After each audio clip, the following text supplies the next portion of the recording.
مولاي صل وسلم دائما ابدا على حبيب.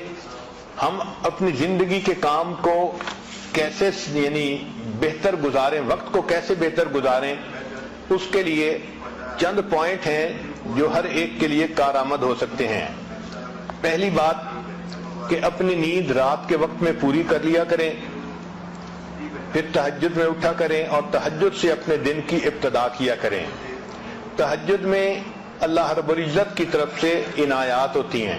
حدیث پاک میں آتا ہے کہ رات کے آخری پہر میں ایک فرشتہ اعلان کرتا ہے، هل من سائل فأعطی له، ہے کوئی سوال کرنے والا کہ جس کو عطا کیا جائے، ہے کوئی مغفرت کا چاہنے والا کہ جس کی مغفرت کی جائے.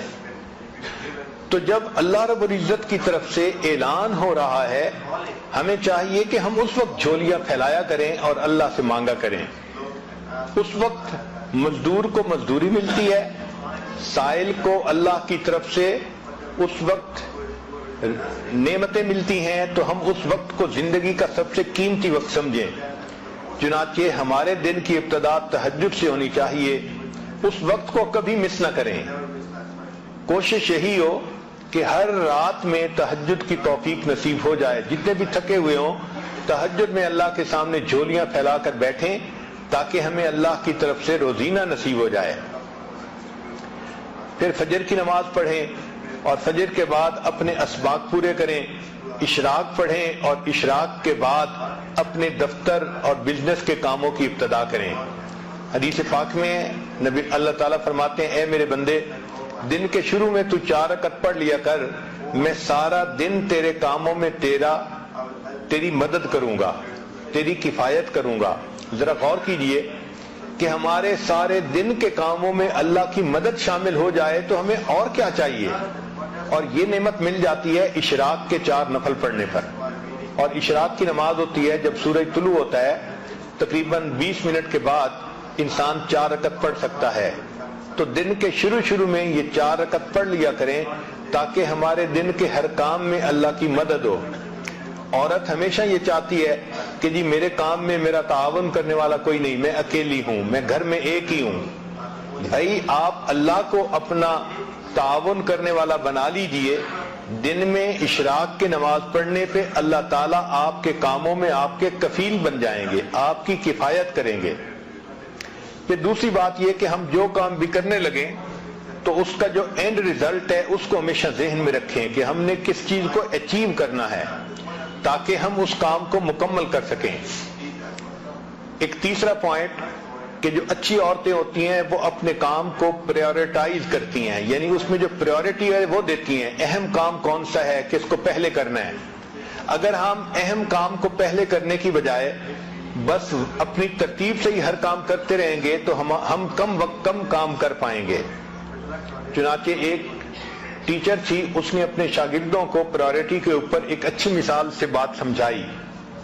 اس نے ایک بالٹی لی اور اس بالٹی کے اندر اس نے اینٹیں رکھ دی اور بالٹی بھر دی. پھر اس نے طلباء سے پوچھا کہ بتائیں اس بالٹی میں کوئی اور چیز آ سکتی ہے. ان کا نہیں، یہ تو ساری بالٹی اینٹوں سے بھر گئی. اب اس نے چھوٹے چھوٹے کنکر لیے اور جو اینٹوں کے درمیان جگہ تھی اس میں کنکر ڈال دیے. اس نے کہا دیکھو آپ تو کہہ رہے تھے کہ جگہ نہیں، اس میں تو اتنی جگہ تھی کہ کنکر بھی آ گئے. اب بتاؤ کوئی جگہ ہے؟ ان کا نہیں، اس میں تو اب کوئی بھی جگہ باقی نہیں.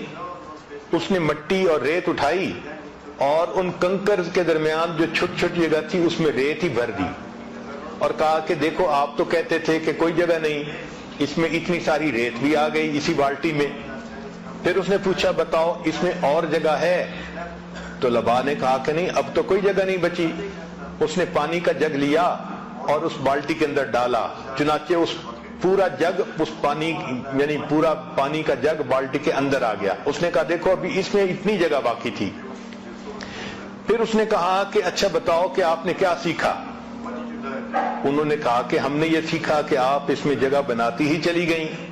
اس نے کہا نہیں، اس میں نے تمہیں یہ بات سکھانی تھی کہ پریورٹی اصل چیز ہوتی ہے.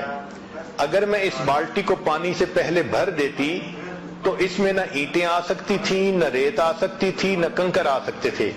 میں نے پہلے اینٹیں ڈالی، پھر اس کے بعد کنکر ڈالے، پھر اس کے بعد ریت ڈالی، پھر پانی ڈالا، تو یہ ساری چیزیں آ گئیں. تو ہمارے وقت کی بھی یہی مثال ہے کہ اگر ہم پریورٹی کے بغیر کام کرنے لگیں گے تو کام نہیں کر سکیں گے، اور اگر پریورٹائز کر لیں گے تو دیکھیں ایک کام کے اندر دوسرے کا وقت نکل آئے گا، دوسرے کے اندر تیسرے کا، اور ہم کئی سارے کاموں کو ایک وقت میں کر سکیں گے. آج ہماری زندگی کا ایک بڑا مسئلہ ہے کہ ہم وقتی کاموں کے پیچھے لگ کے اصلی کاموں کو بھول جاتے ہیں. اصلی کاموں کو کہتے ہیں امپورٹنٹ ورک، اور وقتی کاموں کو کہتے ہیں ارجنٹ ورک.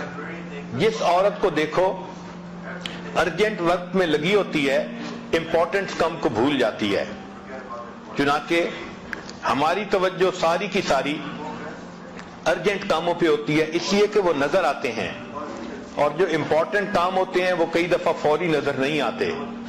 مثلا اپنے مقصد کو سامنے رکھنا یہ امپورٹنٹ کام ہے، اور وقتی ضرورت کے پورا کرنا یہ ارجنٹ کام ہے. وقتی کاموں میں سے کال اٹینڈ کرنا یا سیل لگی ہوئی ہے وہاں سے کچھ شاپنگ کرنا یہ وقتی کام ہے، اور جو امپورٹنٹ کام ہے وہ ہے بچوں کی تربیت کرنا، خامند کو خوش رکھنا، گھر کے کاموں کو پورا کرنا، اپنے نفس کا تزکیہ کرنا، یہ امپورٹنٹ کام ہے. اب ہوتا کیا ہے کہ ارجنٹ کاموں میں لگ کے عورتوں کو نماز کی بھی فرصت نہیں ملتی، گویا امپورٹنٹ کاموں کو بھول جاتی ہیں. سکسیسفل پرسن وہ ہوتا ہے جو امپورٹنٹ کاموں کو یاد رکھتا ہے اور ان کو بھولتا نہیں. چنانچہ 3 لفظ یاد رکھیے، 3 سٹیپ ہیں کامیاب زندگی کے: اپنے کاموں کو پریورٹائز کرنا، دوسرا ان کو آرگنائز کرنا، اور تیسرا زندگی میں ایک ڈسپلن پیدا کرنا.